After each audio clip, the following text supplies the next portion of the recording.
Hey everyone, we'll kick off fairly shortly. We'll just wait for a few more people to come on in and then we'll dive in. So everyone hold fast and we'll kick into gear shortly. So welcome everybody. Thank you for taking the time out of your afternoon, evening, depending whereabouts in the country you're from. We've got a super exciting hour and a half lined up. We're going to spend a bit of time learning about Audubon, a bit of time learning about Halter. The most exciting part of the evening by a mile is we're going to meet a couple of our ranchers, answer some questions, do a bit of a panel. We'll have heaps of opportunity for questions throughout this whole process. You'll see there's an option to put questions through. They'll pop up at our end and we can answer them. We'll have dedicated question time at the end, but any questions throughout, just throw them in as and when they come to you, and we'll make sure we work through all of those. We'll get to my introduction when we get to Halter's part, but for starters, I'd love to pass the baton over to Thomas from Audubon to take you guys through some of the stuff they've been working on there. And thanks everyone again for jumping on. It should be a really exciting time. Awesome. Thank you, Theo, and thank you, Halter team, and Sean and Barb and Joe and everybody joining us tonight on the webinar. Super excited to talk a little bit about the Audubon Conservation Ranching Program and talk about our partnership with Halter and learn more about their wonderful technology and how it can meet a lot of folks where they're at and help us accomplish a lot of our shared goals and conservation outcomes. So go to the next one there. My name is Thomas Schrader. I am the Audubon Conservation Ranching Partnerships Manager based in Abilene, Texas. I've been with Audubon for about 6 years now. Started off as the Conservation Ranching Program Manager for Texas and Oklahoma.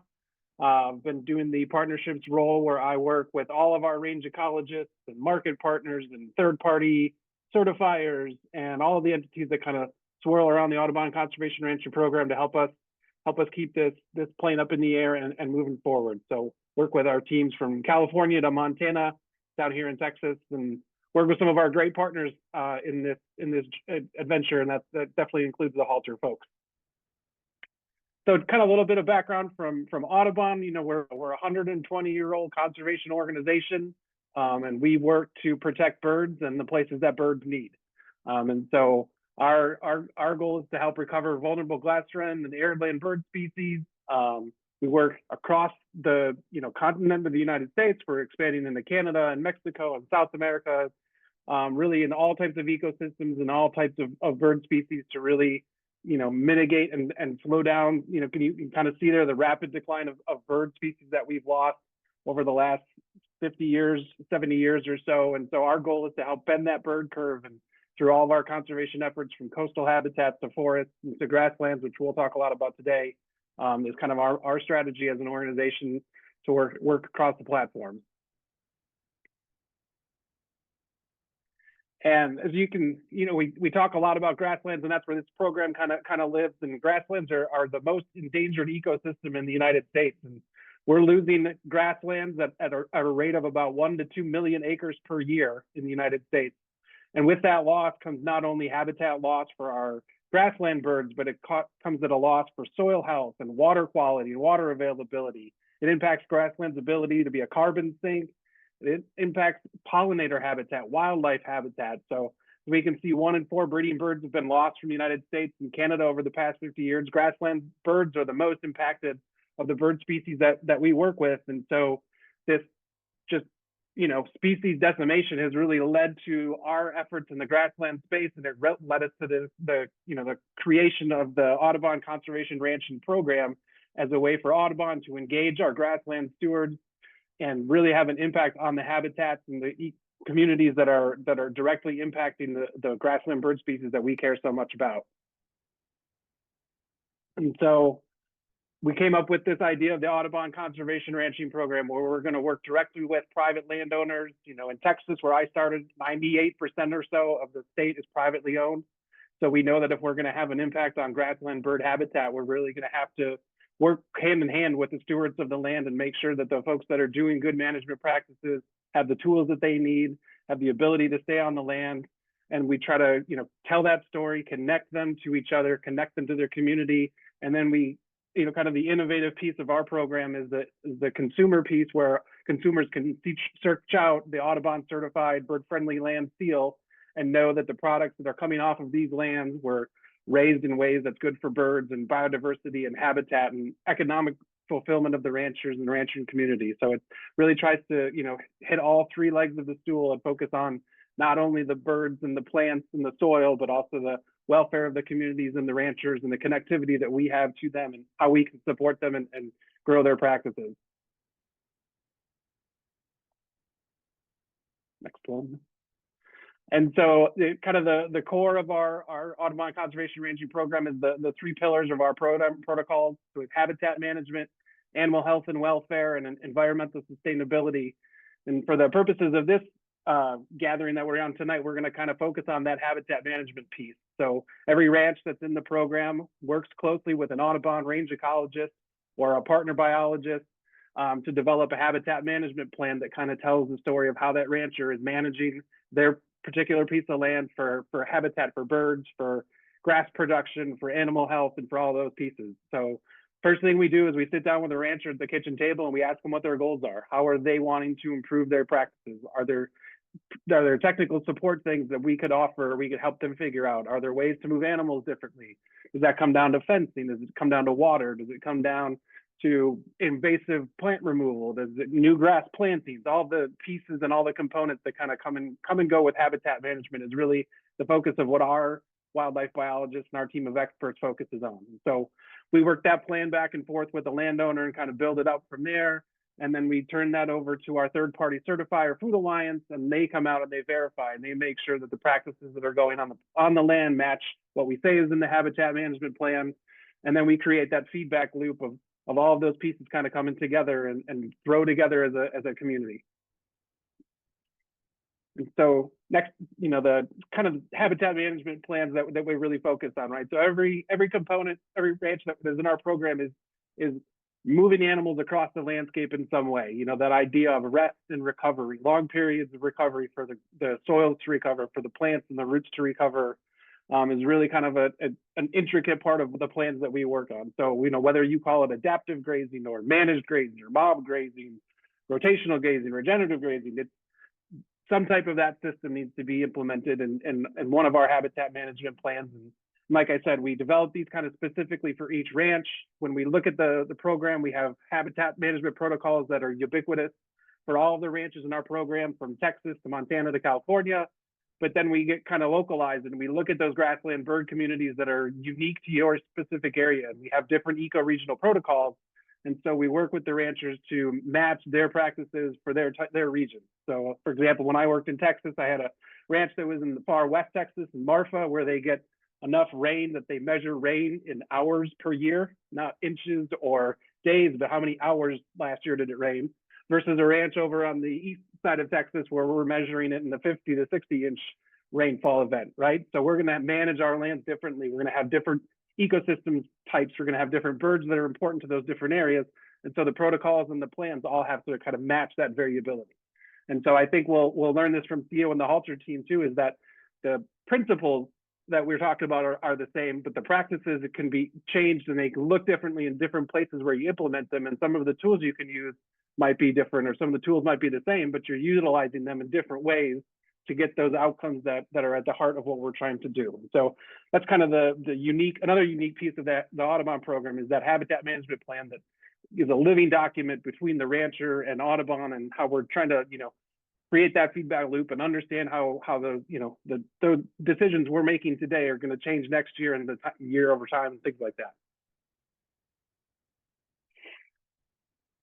And so, this kind of just ties in, and, why is the bird organization here talking about rotational grazing and working with a group that's helping folks do these type of practices?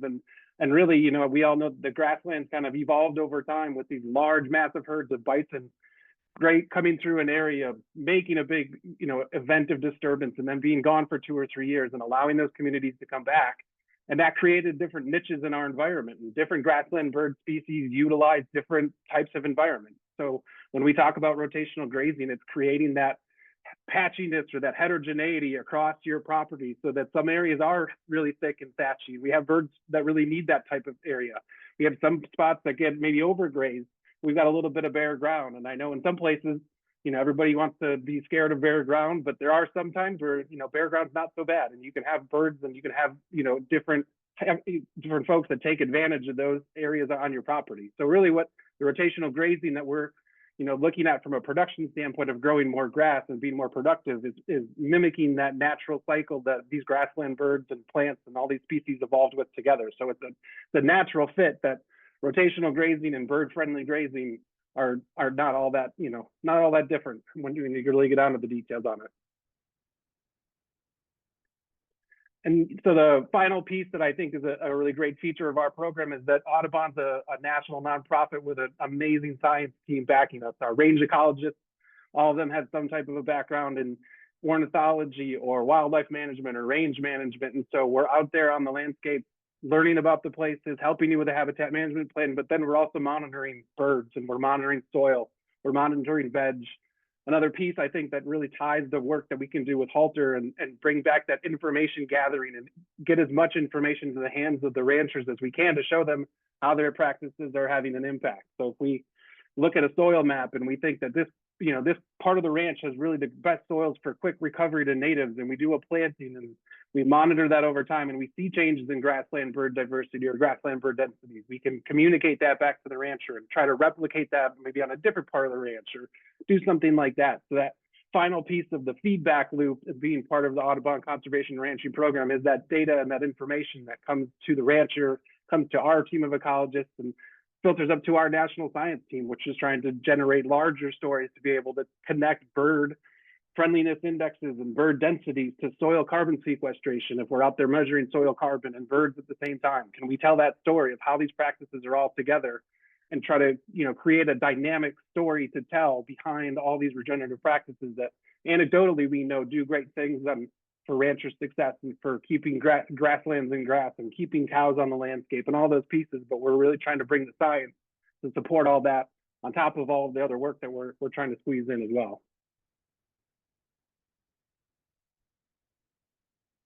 And so we started off about 7 or 8 years ago with a few renegade ranches in Missouri and Colorado and Wyoming. And we've expanded now to about 15 different states, just over 3 million acres certified. We've got a couple, should be a couple of more dots in Arkansas in there, and we've got one coming on in Oregon. We just hired some new staff in New Mexico and Arizona. So really, being strategic about how we grow. I think one of the important parts of the program is that we do have that range ecologist that's there. So it's a lot like the Halter folks. When you have an issue with your technology or you need help, the Halter team is right there. I can't tell you how many different ranchers I've talked with that tell me I get a response right away. And we're probably not as quick to respond as the Halter team, but we've got range ecologists that we are very deliberate about making sure that we're there to support the folks in our program and are, doing the work on the marketing side of things and the ranching side of things and all of those too. So, the last bullet there, products available at 2,000 retail locations. That's the last piece of the puzzle, is that we work with, folks that are selling beef and bison products, trying to tell that story. And so we have a partnership with a group called Thousand Hills Lifetime Graze that has 14 or 15 different ranches across the central part of the United States that sells their largest, natural, I always get the wording wrong. I think they're in the fresh natural category. They're the largest grass-fed meat distributor in the United States. And so they're pulling animals off of Audubon certified lands and telling that story. And we're working with them to connect our ranchers and give them opportunities to be a part of these new market opportunities and things like that going forward. So just a pretty dynamic approach and a scope of what we're trying to accomplish. And so with that, I will turn it over to the Halter team.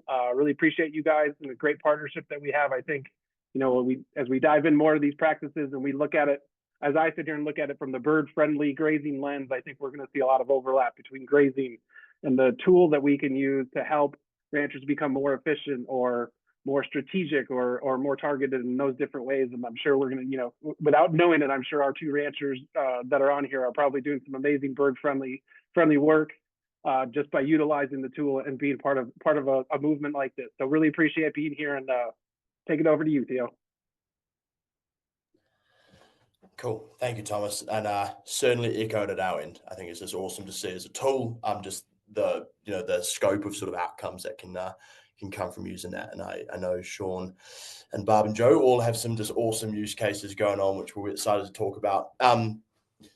Now, everyone, I'm from New Zealand, as you can possibly tell by the weird accent. So if I say something that makes no sense, feel free to put it in the Q&A, and I can clarify or try and swap the lingo around. Briefly on me, I come from a sheep and beef background in New Zealand, super steep hill country in the bottom of our North Island. I studied ag science, and then I joined Halter back when it was first starting, when we just had a couple of hand-built collars kicking around. I'm now based in the US. I'm based out of Colorado, which is very cool. So thank you all for having me. It's fantastic. We're just going to cover a few things today on Halter's side. We're going to talk a little bit about how the collar works. We're going to talk briefly on sort of where Halter has come from and where we're at in the US at the moment. And then really just making sure we have a good understanding of how it works so that when we move on to our rancher panel, we have a really good questions of how it's actually being used on the ground from a practical standpoint. So if we go to this next slide, I just want you to have a look at this image here, okay? And just hold that in your mind for when we talk about how the collar is working with the cow. We might play that one more time so everyone's really seen it, and that will hopefully just add a bit when we're really talking through what's going on there when that cow is approaching that virtual fence. Nice. This guy on the screen is called Craig. He's our CEO and founder. New Zealand is just a really big ag centre. There's about 10 million cows and 40 million sheep and only 5 million people. So if you really like livestock and don't like people, it's a great place. I would highly recommend visiting. What is funny about New Zealand is very long, thin country in the middle of nowhere, a lot of mountains, a lot of coastal rain. With that just comes a lot of grass. And so rotational grazing has been sort of deeply ingrained in New Zealand's ag systems for a long time now. We also don't have a whole lot of farm ground, so all of our cows actually live on pasture their entire lives, all finished a kill weight on pasture. Might just go back to that other slide. Just while we're on Craig, because we want to skip past these baby photos of him, because he's a big fan of having them on there. Craig, our CEO and founder, he grew up on a New Zealand dairy farm. Now, what kind of defines New Zealand dairy farms is someone has to walk the cows to the milking parlour twice a day. 4 a.m, it's cold, it can take, a couple of hours each way. So Craig grew up doing that and stringing polywire and quickly figured out he didn't like doing that, thought there must be a better way to do it, into Halter. So he was working through this crazy idea to make cows walk to the shed by themselves. And that was how Halter was sort of born, was just this idea to help out his dad. And we sort of took off from there. We'll jump to our next slide. That was about 8 years ago. Now, it's fair to say the first 4 years of Halter's life was very heavy R&D. Turns out trying to make a solar-powered laptop that lives on a cow in a country with a lot of rain was quite difficult, and it was. But we figured it out eventually, and we launched commercially about 4 years ago. Now, since then to here, it's been a bit crazy. We've currently got about 550,000 cows collared across New Zealand, Australia, and the US. We've done 400,000 miles of virtual fencing done with the collars just since 2024, which is kind of wild when you stop and think about how many laps around the earth that is. I don't actually know, but I'm going to guess it's a fair few. There's about 250 people at Halter spread across New Zealand, Australia, and the US. And there's about 40 people in the US now, and we're actually about to come up on 200 ranches across 18 states, all sort of in the West. So really exciting times. And we've been so well supported by all of you guys out on the ground, ranchers out in all these states, and helping us figure out where to go and how we can best help you guys. Okay, now, fun stuff. How do the collars work? Well, here's a collar. There's a phone for your size comparison for everyone online. And you'll see here this sort of image with this cow poking her head over a virtual fence, okay? And so all we want to go through today is how the collar is working with that cow. Now, the thing that enables the collar to work is solar panels. Okay, solar is the secret to everything at Halter. Once they go on, they never have to come off. There's no batteries to replace. You put them on, they stay on. We'll leave them on the entire time. Fortunately, New Zealand gets about a 40th of the sunlight of Colorado. So solar is really not something we have to worry about, thankfully, which is very nice coming from such such a low solar environment where you could easily go a week or two without seeing the sun. Now, there are two main things that we're trying to do as a tool, right? We're trying to contain cows and then we're trying to move them. Okay, so we're using three things to do that. We're using sound, we're using vibration, and we're using an electric pulse. So I won't put this on because everyone online will laugh at me, but pretend I'm a cow, right? Or pretend I'm the cow in that photo. Now, as she puts her head just over that line, it doesn't work like a poly wire or an electric fence and she gets pushed back. Because if we did that, we'd always be fighting the cow. And we don't want to fight the cow, we want to work with her. So what actually happens is as that cow puts her head over that line, and we're talking accuracy of inches here, she's going to get beeps, okay? We beep the cows in their right side to turn them left, and their left side to turn them right.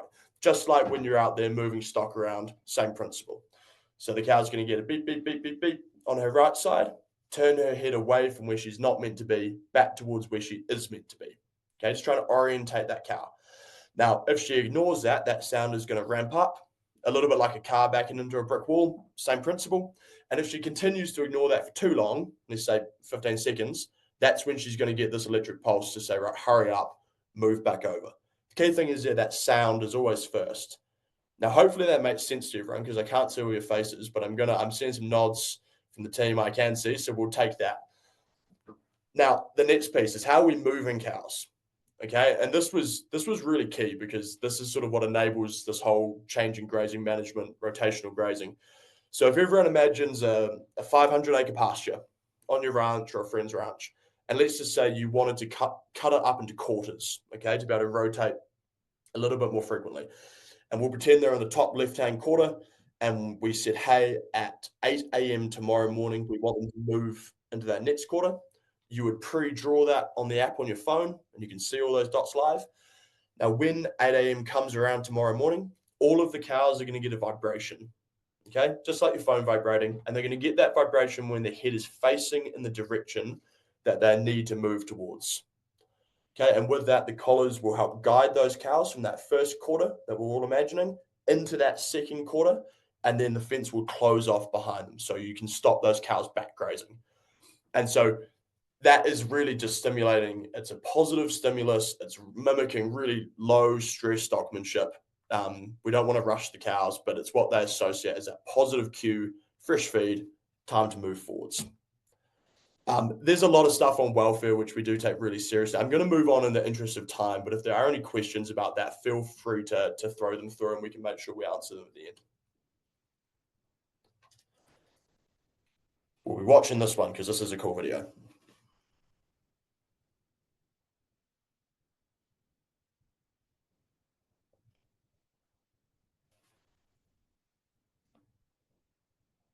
So what you're seeing here is a ranch in Colorado up in some pretty burly Forest Service ground. And it's actually the exact moment that the cows have felt that vibration and they're moving into their new area. And down to the second. And we happened to have a drone up at the time and it was very cool to be able to see that. So just an example of being able to show those cows. There's a lot of videos online of this as well if anyone's really curious to see it working, and we're going to hear firsthand how it looks on some ranches. So we'll jump onto our next slide, but I thought it was too good video not to share. Now, this is how I like to think about Halter. I think a lot of people think, let's replace the fences that we currently have. And I'd really encourage everyone online to have a think about it in a slightly different way. Take your ranch as a blank canvas, okay? Remove all of your interior fencing in your mind and then say, okay, give yourself an unlimited fencing budget that doesn't need maintenance, doesn't need labor, and then ask yourself, what would you do with an unlimited fencing budget? And it might be, I have a goal of, shifting my cows twice a day. I'd like to be able to strip graze in summer. I would love to exclude cattle from this riparian zone. I know I poorly utilize this particular, hill face on my ranch. We know there's a sensitive species over there. We know we have migratory animals coming through this part of the ranch. Have a think about it that way in terms of how much fencing would you put up if you didn't have to go out there and build it, and what are you trying to achieve? And I think it's a really interesting way to think about the actual the practical application of virtual fencing as opposed to just replacing a few fences that we have or we think need replacement or a bit of maintenance. So something to think about as we move forwards from this. How Halter works, nice and briefly. We got three things. We got collars on your cows. That's a nice photo there. We have towers that go up around your ranch. We won't get too stuck on the towers, but essentially they're just providing the network that goes across your whole ranch, pulling the data off the cows, sending it up to the cloud. And then when you make a command on the app on your phone to change a virtual fence, they go straight back down through the cloud into the tower, out to all of the collars. We love the app because we want people to make those instant management changes, as soon as they see it need to happen. So again, any questions on this stuff, throw them in the Q&A and we can make sure we jumped in at the end. Our commitment, I mean, if you ask anyone at Halter what the goal of the company is, and bear in mind, we just do one thing, and that's virtual fencing for cattle. We don't have any other products. We don't do sheep, which does surprise people being from New Zealand. But we have one mission, and that's collars on cows. And the overarching goal is to lift the profitability and efficiency and sustainability of pasture-based grazing operations. We think that grass is one of our biggest levers, and Halter is really just a grazing management tool to enable that change. One of our favorite things that we talk about at Halter is it's farmers, ranchers, and animals always, and we hold pretty fast by that. I think it helps that half the team at Halter are from farms or ranchers themselves, but our customers come first. You guys are investing hard-earned cash into our product, and it's a two-way street. So just basic things, as in ranching doesn't stop any hour of the day or night, any day of the year, and neither does our team. And we're really proud of the support we give to our ranchers. We take it very seriously. It's a very big privilege. And it's something we really just push at all times to exceed on. And it's been exciting. These are two of our ranchers down in Texas, Hunter and his grandfather, a 7th generation family, just super awesome to see all of them using the Halter product, all of that wisdom and experience of the years. And yeah, we also just think it's a great photo. So we'll move on from that. But again, any questions that come up through that, we can definitely dive into. Okay, now that's enough of me. Now you just have to listen to me ask questions. But I'm very, very excited to introduce you to two of our amazing ranchers from the Great Plains. We have Sean, and then we have Barb and Joe. So what we might do, Sean, Barb, and Joe, I might throw to each of you in turn just to give everyone listening a bit of an overview of your system, a little bit about how you came to be there. We'll do each of you there, and then we'll dive into some specific questions. So Sean, maybe with your fabulous background, you could take us through that side of things. Sure. Thanks, Theo. So Sean Freeland, ranch with my wife in western South Dakota, just east of Rapid City. Then we have another place about 35 miles north of here, primarily cow-calf business, and run some stockers, sell grass-fed beef. So we have some grass fats running around, have about a couple hundred sheep, just a little bit of everything, kind of specialize in soil health. Our goal is to feed our community, and we want healthy, nutrient dense food for them. So that's kind of what we do. We do a lot of tours. A lot of people come here, and we do soil health school. They just want to learn more about regenerative ag, and so I've been watching virtual fence from day one, and Halter. I think I got an email last winter and saw the Halter collars, and I was like, yeah, that looks like the real deal to me. So I reached out, and unfortunately, I got an email that said it's not available in your area, and so I was kind of bummed. But I kept looking for other virtual fence companies, and then pretty soon I got a call from a rep, and it's just been off and running since then. So you kind of touched on it, Thomas, when you talked about the availability of the Halter team and what they do.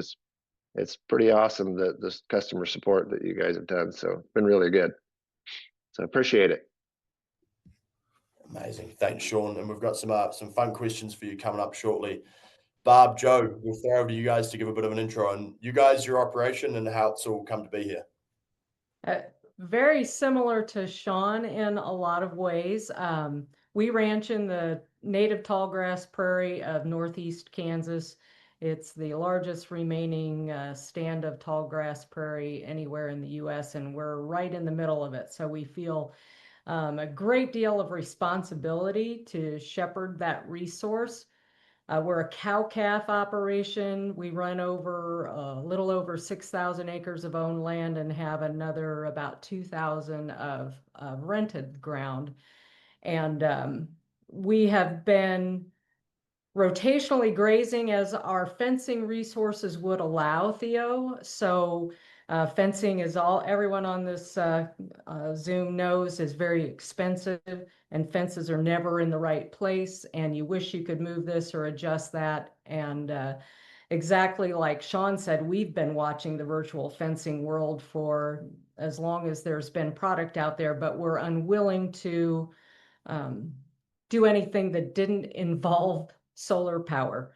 We just don't have the time, for fencing. We certainly don't have the time to run cows through the chute and change batteries. So we got involved last year with a different startup, and then came on to Halter, found them late in 2024 and deployed collars here in 2025, had them on in May and up and operational since then. So we run 500 mature mama cows. We're seed stock providers, so we've got bulls out there at any given time, and a large heifer replacement program. So that's kind of our program in a nutshell and how we came to Halter. We're pretty conventional. We do some grain finishing, and I know Theo knows we're going to grain finish with grazing collars this fall. So very complementary to what Sean does, a little bit different, and that's us in a nutshell. Awesome. Thanks, Barb. And yeah, I'm excited to for everyone to learn a bit more about what you and Joe are doing on the ground and what's changed. Sean, we'll start with you, mate. Give us a bit of a rundown on how has the day-to-day sort of, on ranch side of the business changed since implementing Halter? Like, what are the big things you're noticing out there since you've put collars on? Well, the first thing I do is look at my phone. I check, see where the cows are, and so the day-to-day has been pretty cool, just to just see what. First of all, they're 35 miles from home, so right now, and I can check on them, make sure they're all in. I know if a neighbor calls and says your cows are out, that I can look at my phone and say, nope, those aren't mine. But yeah, so for that, being 35 miles away, and we had another ranch that was 70 miles away, and we like to move cows like 3 times, about every 3 days. We like to move cows, and so to be able to look at my phone and say, time to move cows, and I don't necessarily have to be there. One thing I like to do is I still want to make sure that I get there so I can see the grass. I want to see how things are going, and so the day-to-day has changed a little bit, because before I would jump in a pickup, run out, move polywire. Now I look at my phone and I might do something else and then get there. It may be a day later, but it's and we're fairly new too. So we've only had the collars on since about the first part of September. So I've already seen some tremendous impacts. On one spot on the ranch north of us is basically all creek bottom. It's pretty steep banks, and would be not impossible, just not economically viable to put polywire across the creek, in several different places. And any one rainfall event would wash that polywire out, and and I've had that happen in the past. So now we can graze that creek bottom and do a lot better job, and then we can get them out of there and not have them down in the riparian areas and that sort of thing. So that was the first thing I've noticed on the grazing aspect of it. I think with the collars is just that how easy it is to be able to graze and get out of those kind of really precious areas. So. Yeah, that flexibility side, and I'm keen. I'm going to circle back to you soon with a few questions on how it was training your cows, and then you going through the whole training process as well, because I think everyone would probably quite like to hear about that. Barb, Joe, give us an overview of some of the big sort of like 2 or 3 main goals that you guys were looking at for the business, and how you thought virtual fencing could play a role there. Well, Barb mentioned that we're in the Flint Hills of Kansas, and that it's the last tallgrass prairie. It's that for the reason because it's a lot of rock. So building fence here is incredibly expensive. The last time we hired some fencing done by a professional crew, I told him what it was. He doubled the price. I said, do it. And once he started doing it, he said, if I'd known it was like this, I wouldn't have done it. So that's the thing that we're up against. We've been rotating cows with the principle of not grazing any one spot any area more than 5 days to avoid having them go back to grub regrowth. And so with the variety of pastures we have that we're rotating through, the cross fencing, is expensive. It's difficult to do. And it's just allowed us to, within that 5-day period, we can fine tune our grazing. And, even on a larger pasture where they're in there, they may congregate in one area, especially on the south side in Kansas, the south wind blows. So now we can even out that grazing, and we've got all kinds of ideas on how we can even maybe affect our woody encroachment. We can park them in a woody area for a while to try to stomp that out. Possibly even grazing some fire breaks, since catastrophic fires seem to be getting worse and worse. And things like that. I mean, every day we'll think of something different, kind of. I think the nugget, though, Theo, is it's freed us to work at a higher level. Seeing your cows is important, doing all of that, but exactly like Sean says, but Joe can draw his breaks and does in off hours, in quiet time. And then instead of, a group of 3 guys and trucks or horses or whatever, spending a couple hours moving cows, that is done. And we can go on to, all of us as ranchers have a list a mile long of things we need to get done. So we can work at a higher level and do more with less. Laying in bed is a popular time for me to do my Yes. my I breaks. I think that's very reasonable. That's yeah, I really like that sort of what it's enabled you to do in terms of where that time is spent in other parts of the business, and is the best use of our time, to use your example, sort of high level stuff. Is it to use Sean's out there still looking at the grass, all that type of deal, or building fence? And so I think that's a really cool sort of one to distinguish on. Barb, Joe, while we're still on you, I think a lot of people, I think there's a lot of interest around virtual fencing, and lots of people looking into it and looking at the different options and how it could fit. What advice would you give to people, or folks around you who were looking into virtual fencing? What would you say to them? I would say we've always been try something new, folks. We learned early on that our energies were best spent trying to figure out how to adapt and adopt new things rather than telling ourselves why we couldn't do something. So I think that's we've used that as we've gone on to Halter.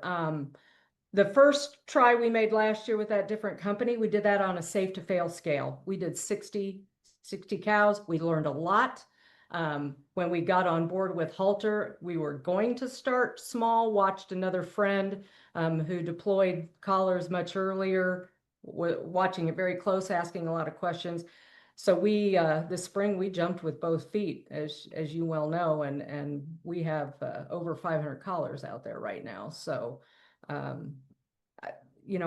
understand safe to fail, and I know what kind of money is at stake with all of this. So we did do our due diligence, but what we have experienced thus far and what we're able to do with the system and where we're going with it, we're hoping to increase our carrying capacity while having even better grass than we do now. I think that's going to be key to our success 10, 20, 30 years down the road, and as that next generation comes on. Yeah, I think that's awesome. And I love the kind of dual impact there of better grass and better soil means better habitat, but then also better for carrying capacity in the business standpoint. So a really sort of dual win there. Sean, I think we'd all be curious, mate, given that you're fairly new into your Halter journey, talk us through what it was like seeing your cows go through training. What was it like going through training yourself with the app, this whole new tool?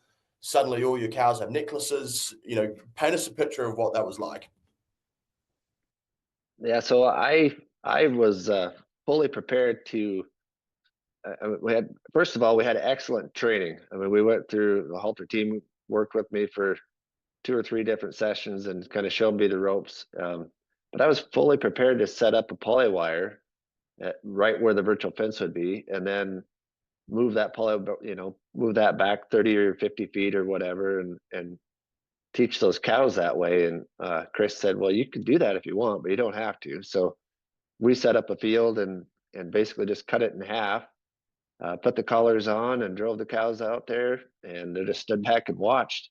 And I don't think it took 15 minutes for them to figure it out. It just really was really fast. The only thing that I saw that was it was kind of interesting to watch it is I forgot to shut a gate on a permanent fence, and that visual for the cows, they thought there's an open gate, so they all ran for the open gate. And of course, they got a response and had to turn around. So that was neat for me to watch how quick they respond. And probably 3 or 4 of them went through the gate and turned right back around and came back. So that was neat, but it really didn't take long at all. And I'm still kind of a little bit blown away by it that I can move them. I moved them probably 3/4 of a mile yesterday, and they just settle in and they find the boundaries. It's just crazy how well it works. It's really works good. I know some of the other colors we've looked into, and they talk about percent containment, and I really would have to say Halter's been 100%. They just I don't know that you can call them out. They might drift around the line until they understand where to go back, but they pop right back in. So it's pretty much 100% containment, I would say. Yeah, it's awesome to hear. We do always ask ourselves, who are harder to train, the cows or the ranchers? And the debate is still ongoing. Typically, we tend to The lean towards ranchers. the ranchers. Yeah, I'm sure it was me on that one. Yes, it was. It took me a little while to navigate through that. Yep. Yeah, but for everyone online listening, we have a 91-year-old farmer in New Zealand who uses Halter every day. So if any of you have a smartphone, I assure you you'll be absolutely fine. Thanks, Sean.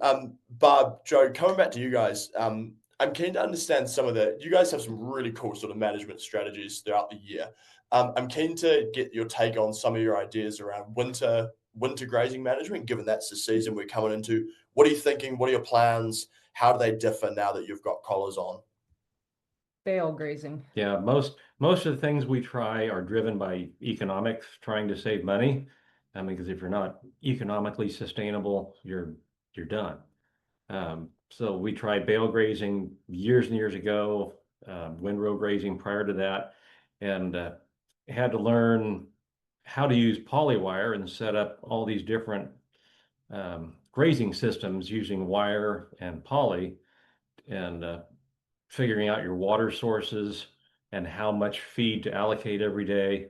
And we're very happy with the system that it's over conventionally hauling out round bales all winter.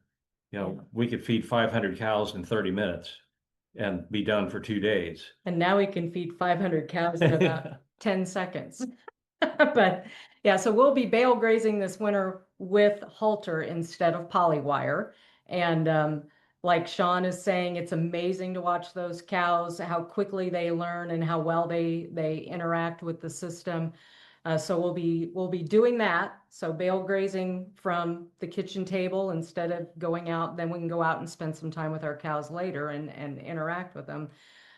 We are also going to work with feeding those. We finished some cattle. So I mentioned we're a conventional. So a few years ago we corn finished on standing corn, some open heifers using polywire, and proved the system.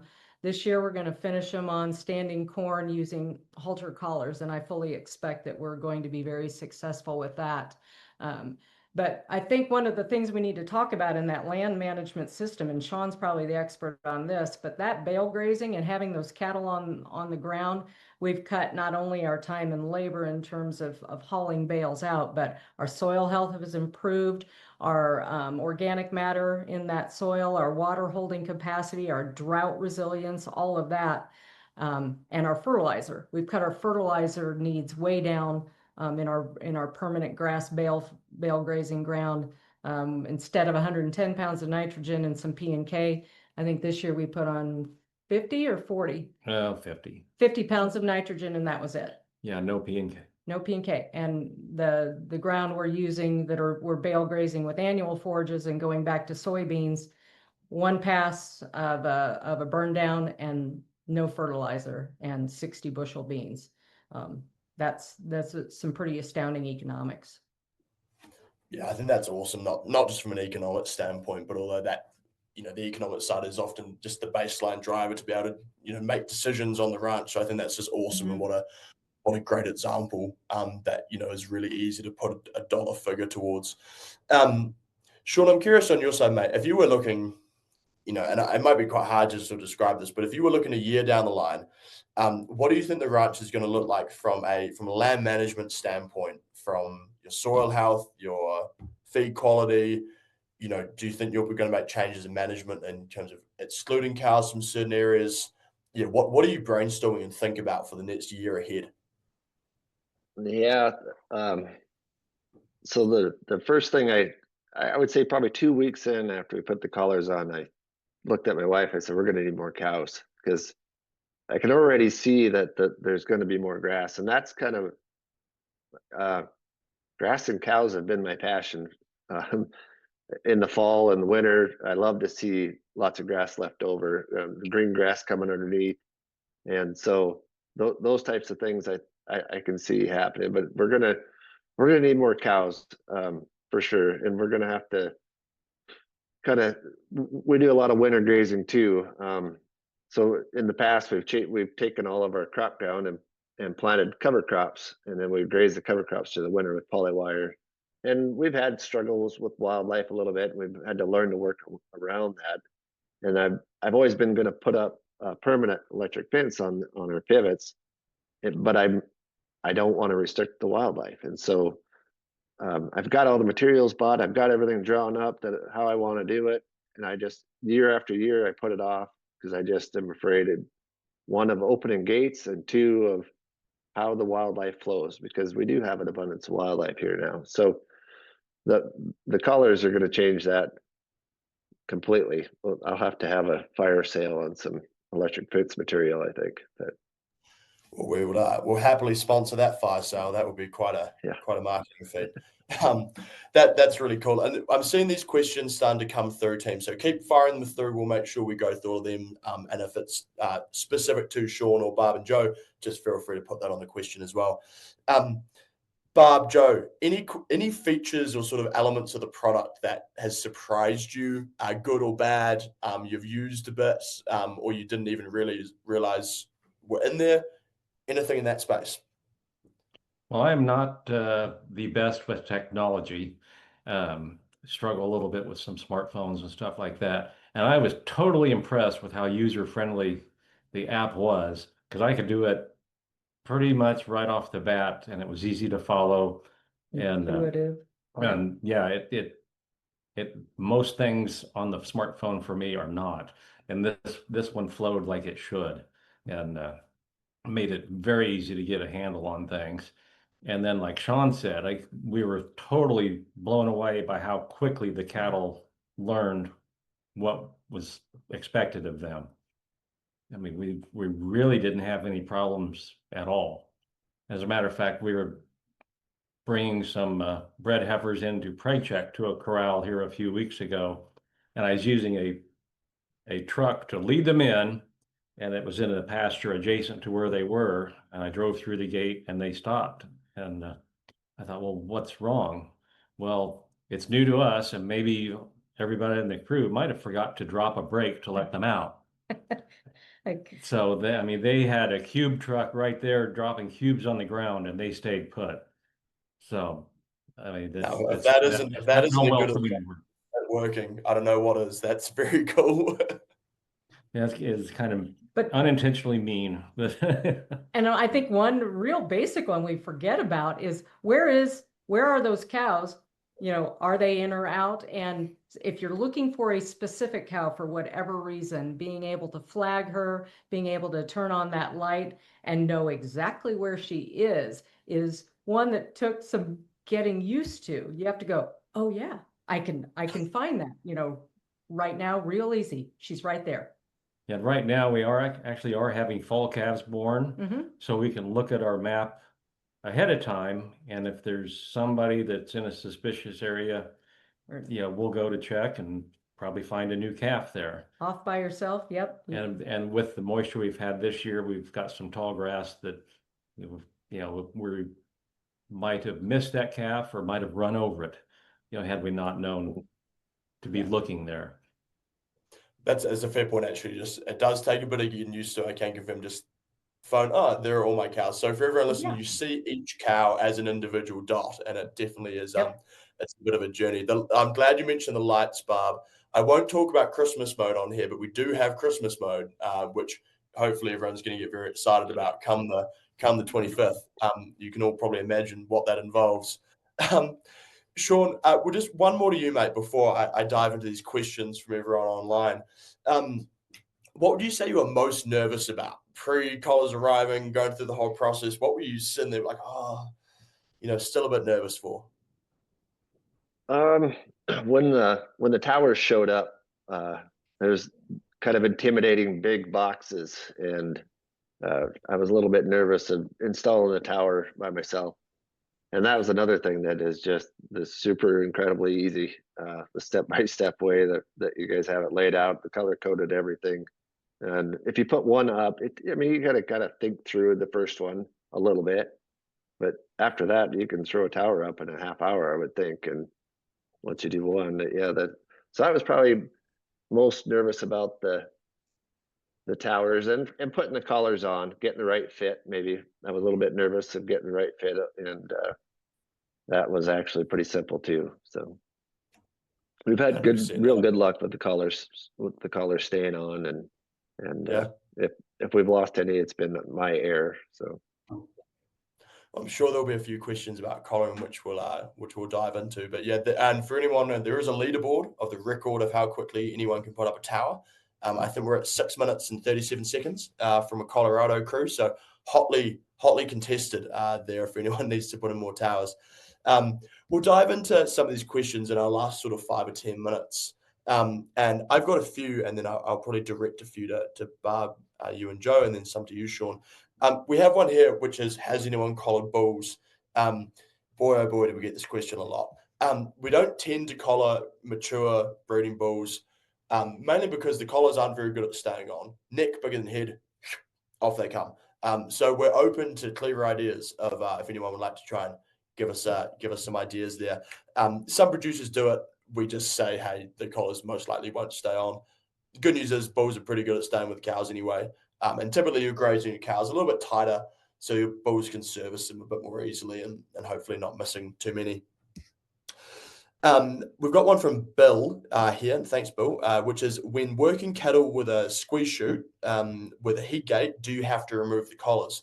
I could answer this, but Barb, Joe, I can probably throw this to you guys, given how you guys collared and you've got cows going around the place. Yeah, we run a silencer chute, a hydraulic chute that can move pretty fast.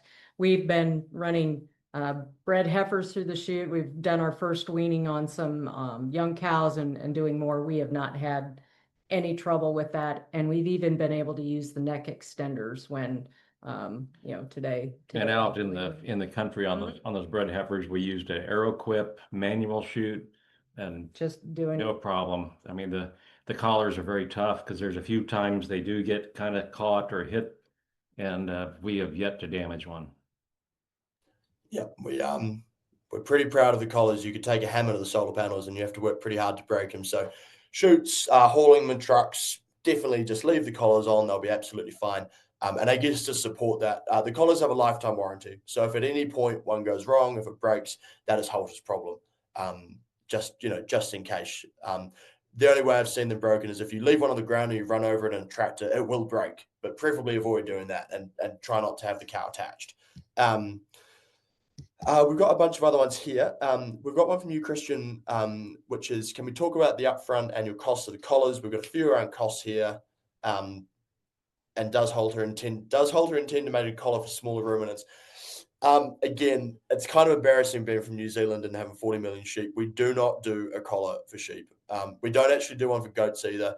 I think how we look at it, We're laser focused on doing one thing and doing it really well. There's a lot of cattle out there in the world that's keeping us more than occupied for the moment. So maybe one day when we've got all the collars, all the cows collared in the world, we'll have a look at sheep and goats. But for the moment, we're just sticking on cows. I'm going to cover the cost one in a minute. So we will cover that before we get off. But I've just seen one come through from Jack. Do you have to be in coverage area for the collars to work? No. So the collars don't need to be in an area with mobile reception. That's why we put up those towers. The towers are putting that network over the ranch. As long as the tower has reception, that allows the whole system to speak to itself and work really seamlessly, which is cool. We have a question here about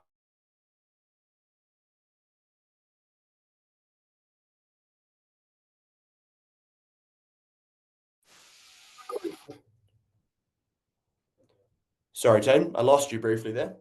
I think I'm back in.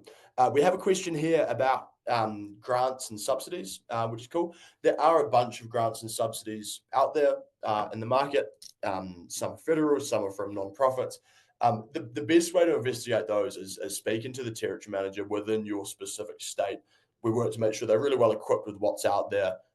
There's definitely options that can be pursued. But my encouragement to all would be fundamentally, do the math for your own system, as if, those dollars were yours, and figuring out, does this still make sense as a tool to achieve the goals that I'm trying to make happen, which I think is really important. Our Q&As have disappeared, but while we're on cost, we essentially work off a subscription model. So let's just pretend someone on the call wanted 200 collars. Well, we give you the collars, they're yours, you own them, you don't need to buy them outright. You then pay an annual subscription every year per collar, which is $72 per year per collar, and you're going to pay that each year. There's a lifetime warranty on the collars. The collars are designed to last about 5 years. So if and when your collars need replacing, we send you out brand new collars. All you have to worry about is that annual subscription. And it pairs really well because the collars are updatable. So if we ever add a feature, change some software, change some settings, you don't have to wait to get whole new collars. We just hit a button in one of our offices and our whole global fleet of collars updates remotely in the field, just to make sure you're not getting out of date and your technology is always, the latest it can be, which I think is a real frustration out there in the ag world, buying a bit of tech and you feel like you're out of date 6 months later. So that's really important. That actually, I think, covers most of our questions. We won't stay on the ruminants one for too much longer, Christian, because that's a tough one. Is there a minimum herd size for this to be feasible? Yeah, it's a fair question. We don't typically do many herd sizes less than 100 head. We do some between 50 and 100, and so 50 is our hard floor, but typically we see 100 up is the right sort of size for Halter, and for most businesses that we see. That's a really good question.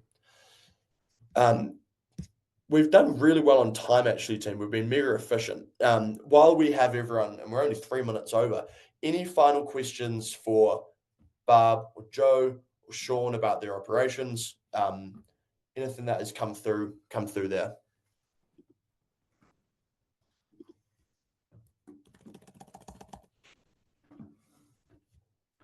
Tell you what, we must have been touch. Oh.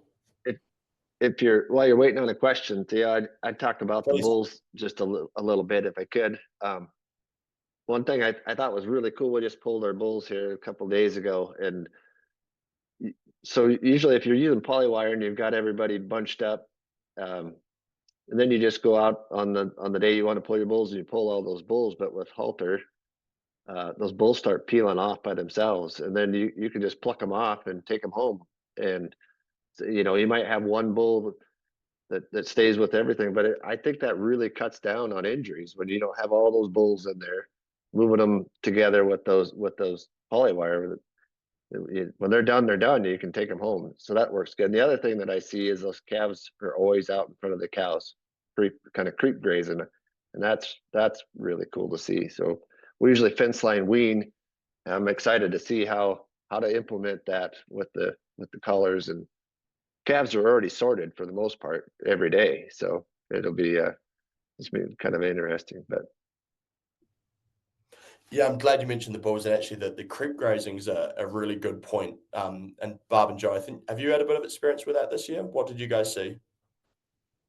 We saw the exact same thing. That when the cows were pretty much bred up, those bulls would be off, off away from the herd quite a ways. And you can see those calves out creep grazing in front, Joe. Yeah, we had a fence failure here about 10 days ago with 180 pairs, A permanent a fence permanent failure. fence.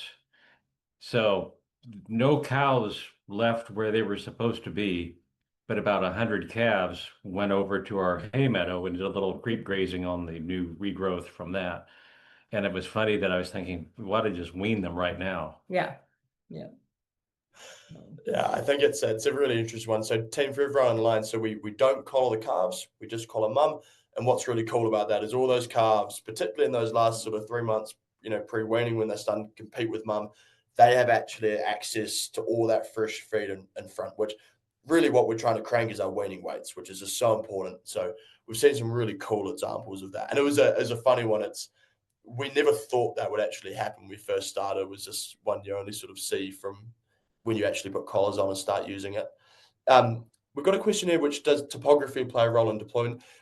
Yes and no. Like sometimes high points can be really useful for towers.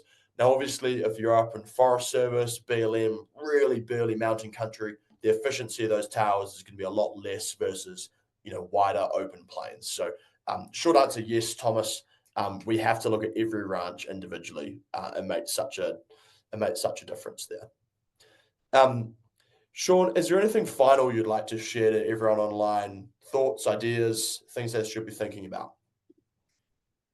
Oh, I've got all kinds of ideas. We had a high school class here today and toured, and then the science teacher we showed them the collars, and uh, I passed it around, and the collar started beeping, and so yeah. But we were talking about large herds. Yeah. What could the future be? Could we get huge herds just running? Get several producers together, neighbors, whatever, and thousands of cattle running together, and then separate them in the fall, or however you would do that. But the change in landscape, the potential is huge to be able to mimic what nature did 200 years ago, I think. So it's really exciting to see where, to be here at the beginning, I'd say, and then to see where it's going to go. I know all of my neighbors are interested. We run on Forest Service ground, so and all of us would like to be able to rotationally graze through that. The Forest Service is really happy that we have collars, and so our other neighbors are interested too. But yeah, I think there's a ton of ideas out there, um, but just running in larger mobs, I think, could really change the landscape in a hurry. That's awesome. It would certainly be quite a sight to see. And Barb, Joe, what about you two? What are you guys thinking about? Any final comments, thoughts you'd like to share with all of us on here? Oh, we always have a lot of things we think about that maybe this improved our efficiency a little bit because some of our cows run in some big rugged pastures.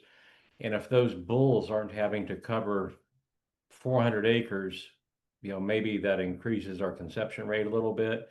Maybe it saves wear and tear on those bulls. Yeah. And the same thing from a calf standpoint, maybe if they're restricted their movement a little bit, or keep And them creep in grazing. and creep grazing, that maybe we'll be a little more efficient with utilizing our grass that way and not expending so much energy just getting around or climbing hills or whatever they're doing. Yeah, we're anxious to see our breed up rate and see if we can detect a difference. We think it is going to improve. We think the weaning weights are going to improve exactly like Sean is seeing. And we think our grass management will only get better. Just mimicking what the bison did, again, referring back to what Sean said, what nature did, graze it hard, short, and then let it rest. And you're mimicking exactly how the prairies developed. Yeah, I think that's awesome, and I for one, I'm just so excited to see all the different use cases in the US, different states, different ways of using it, and I think it's going to be a really exciting 12 months to see all those areas that we're pretty confident will improve, and then these other areas where we're not quite sure, but it's just going to be really exciting to see. Team, everyone's been extremely patient and really awesome on the call and such good questions. So I don't know if we can actually clap out loud, but if everyone could clap in their mind, a very, very big thank you to Sean, Barb, Joe for taking time out of your evening to jump on board. I think nothing beats hearing firsthand from people using it, how it's been going, what's been working well, what hasn't, which is really awesome. Audubon team, thank you so much for being on this and sharing more about what you do. I think we're very excited about the future of this partnership and as a tool, how can Halter really, help, benefit the landscape, the birds, the habitat, all of those awesome just flow-on effects, which would be cool.